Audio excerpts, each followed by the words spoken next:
This is Emancipation Square, Spanish Town, Jamaica, and this place has a deep significance in Jamaica's colonial and post-emancipation history.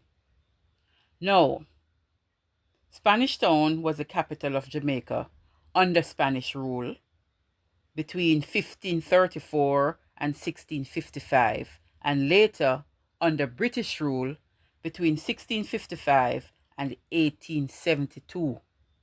This place was originally called Santiago de la Vega under Spanish rule and was a major administrative center.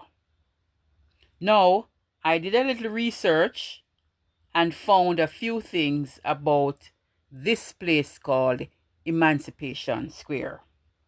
And as the research would say, under discussed details. So here are a few of the under discussed details. 1.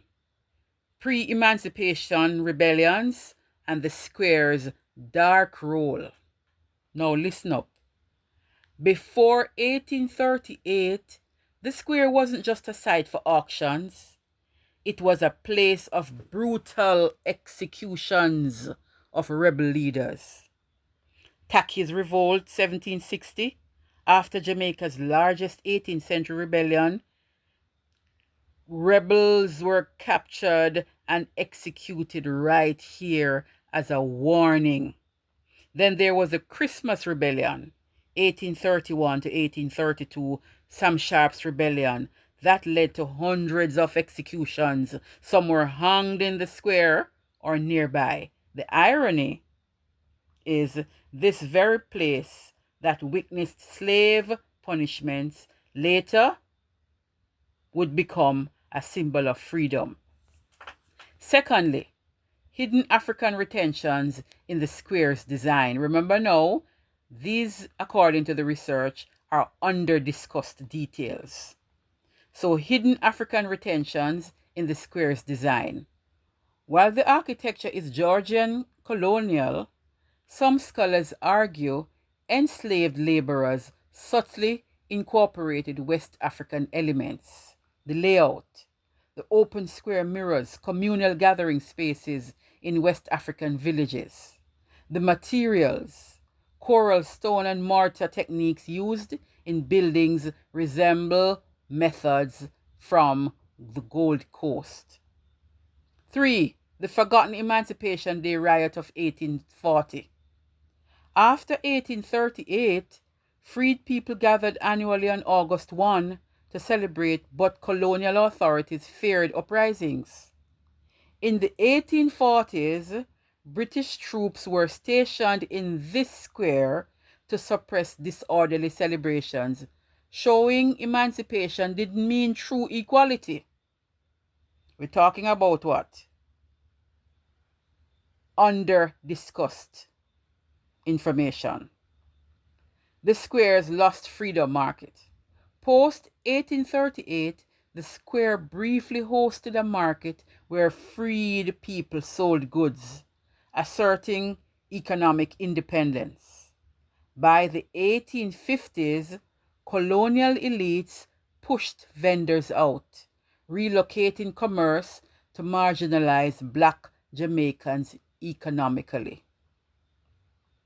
Secret messages in the Rodney statue. The lion at Rodney's feet was meant to symbolize British power, but enslaved Jamaicans reinterpreted it as the nod to the Lion of Judah, Ethiopian symbolism tied to anti-slavery resistance. Folk tales claimed the lion would wake up when true justice came.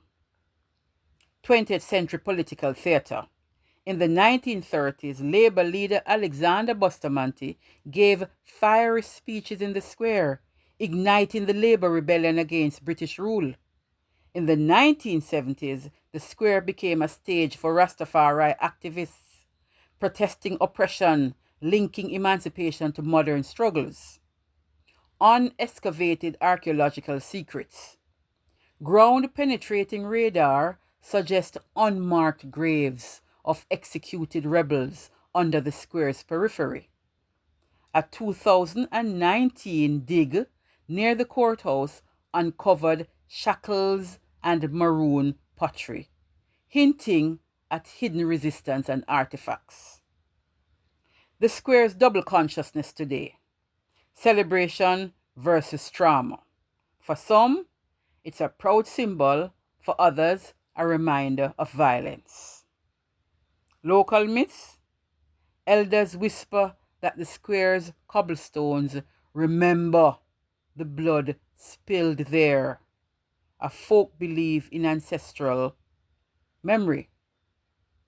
These layers reveal how Emancipation Square isn't just a static monument, but a living archive of resistance and reclamation.